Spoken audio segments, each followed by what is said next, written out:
DNA basics. DNA, short for deoxyribonucleic acid, is a molecule that carries genetic information within living organisms. Structured as a double helix where two strands of nucleotides wind around each other. It's with a sequence of 4 nitrogenous bases: adenine, thymine, guanine, and cytosine. Adenine pairs with thymine and guanine pairs with cytosine. The sugar phosphate backbone is the structural framework of DNA and RNA. There are 3 parts of a nucleotide: the phosphate group, sugar molecule, and nitrogenous base. They are the basic building blocks of DNA. Hydrogen bonds are the specific type of bond that holds the strands of the double helix together by connecting complementary base pairs. A phosphodiester bond is a chemical bond that links the phosphate group of one nucleotide to the hydroxyl group of the next nucleotide, forming the backbone. Protein synthesis or transcription is the process of making an RNA copy of a gene's DNA sequence. It starts with a cell that includes a nucleus and cytoplasm.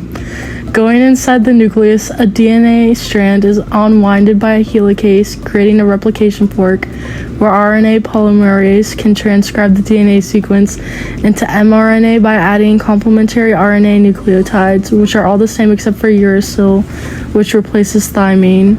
Translation is the process of using messenger RNA to make proteins in a cell. The mRNA leaves the nucleus.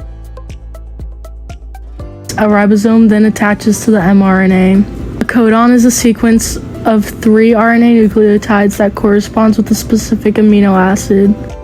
Transfer RNA molecules use their anticodons to bind to the correct codons on mRNA. This creates the corresponding amino acid. Each amino acid is lined with a peptide bond. The strand becomes a polypeptide. Virus basics. An antigen receptor is a specialized protein on immune cells that binds to a specific antigen. Antigen refers to a specific protein on a virus surface. Once connected, they act as a lock that only fits in the corresponding key, triggering an immune response against the virus.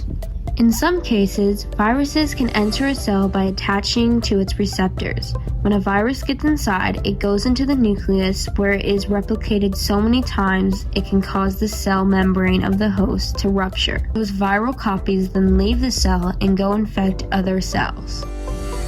Vaccines contain weakened or dead viruses.